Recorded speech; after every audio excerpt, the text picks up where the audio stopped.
తారీఖు ఆంధ్రజ్యోతి పేపర్ చూస్తున్నాం.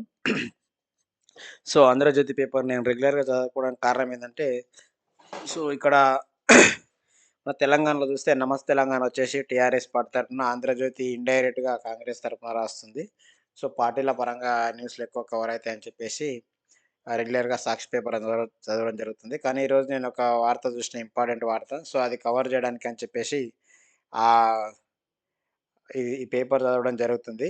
సో, ఇక్కడ ఏందంటే సంక్రాంతికి రైతు భరోసా అని మనం ఫోటో చూస్తున్నాం గదా!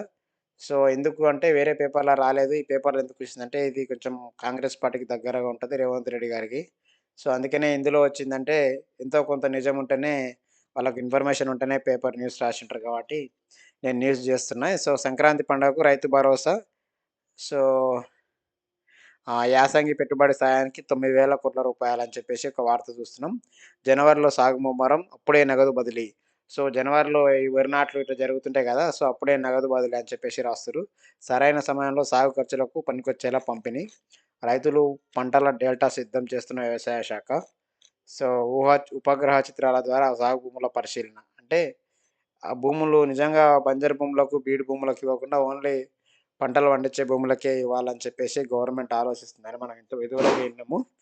సో, అందులో భాగంగానే ఇక్కడ వీళ్ళు శాటిలైట్ ద్వారా పరిశీలిస్తుర్రనమాట. సాగుకు యోగ్యంగానే భూములను పథకాల నుంచి మినహాయించే అవకాశం. సో, అసెంబ్లీ సమావేశాల సమయంలో రైతు భరోసాపై మరింత స్పష్టత ఇస్తారంట. సో, ఇక్కడ త్వరలో రైతుది అసెంబ్లీ సమావేశాలు జరుగుతున్నాయని మనం విన్నాం గదా! అందులో భాగంగా అప్పుడు డిస్కస్ చేశారంట. ఎప్పుడు ఇద్దామంటే వాళ్ళేం చెప్పారు, గతంలో ఎకరాకు 15,000 అని చెప్పిర్రు. సో, అంటే ఈ ఇప్పుడిస్తే ఈసారిస్తే ఎకరాకి 7,500 ఇయ్యాలె. ఒక సంవత్సరానికి 15,000 అంటే కింతకు 7,500 వస్తాయి గదా!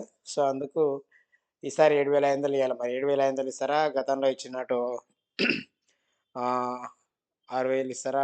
చూడాలి మరి ఎకరాకెంత? ఎకరాకి 12,000 ఇస్తారా? 15,000 ఇస్తారనేది. సో, ఇక్కడ వార్త రాసిరనమాట. యాసంగి రైతు భరోసా సాయం పంపిణీకి రాష్ట్ర ప్రభుత్వం ఏర్పాట్లు చేస్తుంది. గత వానాకాలం సీజన్‌లో 9 రోజుల్లోనే సుమారు 9,000 కోట్ల నిధులను రైతుల ఖాతాలో జమ చేసి రికార్డు సృష్టించిన రాష్ట్ర ప్రభుత్వం, ఇప్పుడు అదే తరహాలో పంపిణీ చేసేందుకు సిద్ధమవుతుంది. సో, డిసెంబర్ నెలలో కొన్ని జిల్లాల్లో యాసంగి సాగు ప్రారంభమైనప్పటికీ, జనవరిలో రాష్ట్ర వ్యాప్తంగా సాగు ముమ్మరం కానుంది. ఈ క్రమంలో సరైన సమయంలో సాగు ఖర్చుల కోసం పనికొచ్చేందుకు వీలుగా సంక్రాంతి కానుకగా పెట్టుబడి సాయం అందించాలని భావిస్తుంది. సో, రైతు భరోసా పథకం కోసం రాష్ట్ర బడ్జెట్‌లో 18,000 కోట్ల రూపాయలు కేటాయించింది. రాష్ట్ర వ్యాప్తంగా 1,50,00,000 ఎకరాల మేర వ్యవసాయ భూములుండగా 2 పంటలకు కలిపి ఎకరానికి 12,000 చొప్పున అందజేయనుంది.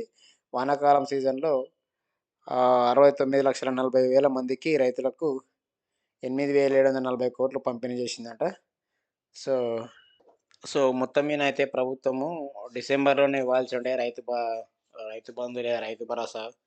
సో, కొంత నెల లేట్ జరిగినా గానీ, జనవరిలో సంక్రాంతికి ఇస్తామని రెడీ అయితుంది. సో, ఎందుకంటే మన గ్రామ పంచాయతీ ఎలక్షన్‌లో సో, కొన్ని చోట్ల పార్టీ వాళ్ళు ఇంకా ఎక్కువ చోట్ల గెలుస్తదని అనుకున్నారు. కానీ గెలవలేకపోయింది వివిధ కారణాల వల్ల. సో, వాళ్ళు రైతులకు ఈసారి రైతు బంధు ఇచ్చిన తర్వాతనే ఎంపీటీసీ, జెడ్పీటీసీ ఎలక్షన్‌కి పోవాలని ప్లాన్‌లో భాగంగానే ఇది ఇవ్వాలనుకుంటుర్రు. మొత్తం మీద ఏదైతేనేమి ఓట్లొస్తేనేమి దేనికోసమైతేనే గానీ, రైతులకైతే మేలు జరగబోతుంది. రైతులకు మరి ఎకరాకు 12,000 అంటుర్రు. మరి 15,000 ఇస్తన్నారు.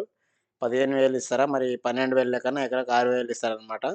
సో, వానాకాలంలో 6,000 ఇచ్చిర్రు కాబట్టి ఇప్పుడు 6,000 ఇస్తారా? లేకుంటే అప్పుడు 6,000 ఇచ్చిర్రు గానీ ఇప్పుడు 7,500 ఇస్తారా? మరి చూడాలి. సో, అసెంబ్లీ సమావేశాల్లో మొత్తం మీద అయితే క్లారిటీ ఇచ్చేస్తది గవర్నమెంట్ ఏం జరుగుతదనేది. సో, రైతులు ఎంతోమంది ఎదురు చూస్తున్నారు గదా! మీ అందరికి ఇది నిజంగా ఒక మంచి వార్త, ఇది గుడ్ న్యూస్ లాంటిది. సో, రైతు భరోసాతోన రైతు బంధు ఇవ్వబోతుంది. రైతులకు రైతు బంధు అంటేనే తెలుస్తది. చాలా మందికి రైతు భరోసా అంటే తెలవదింకా. సో, రైతు బంధు డబ్బులు రాబోతున్నాయన్నమాట సంక్రాంతి పండగకు. సో, రైతులందరూ గూడా చానా కాలం నుంచి ఎదురు చూస్తుర్రు. మొత్తం మీద అయితే కోరిక నెరవేరబోతుంది. అసెంబ్లీ సమావేశాల్లో దీని మీద పూర్తిగా క్లారిటీ వచ్చేస్తది. ఆల్రెడీ ఎందుకంటే ఈ పేపర్‌లో వచ్చిందంటే రేవంత్ రెడ్డి ఇండైరెక్ట్‌గా సిగ్నల్ ఇచ్చే ఉంటాడు. రాధాకృష్ణ గారికి, మరి రేవంత్ రెడ్డి గారికి సన్నిహిత సంబంధాలున్నాయి. ఈ పేపర్ ఓనర్ పేరు ఏబిఎన్ రాధాకృష్ణ.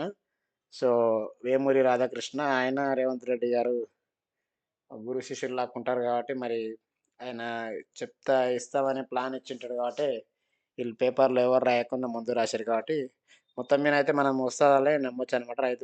రైతు బంధు అనేది సంక్రాంతికి రిలీజ్ అయితుందని రైతులందరూ గూడా కన్ఫర్మ్ జేసుకోవచ్చు ఈ వార్తతోని.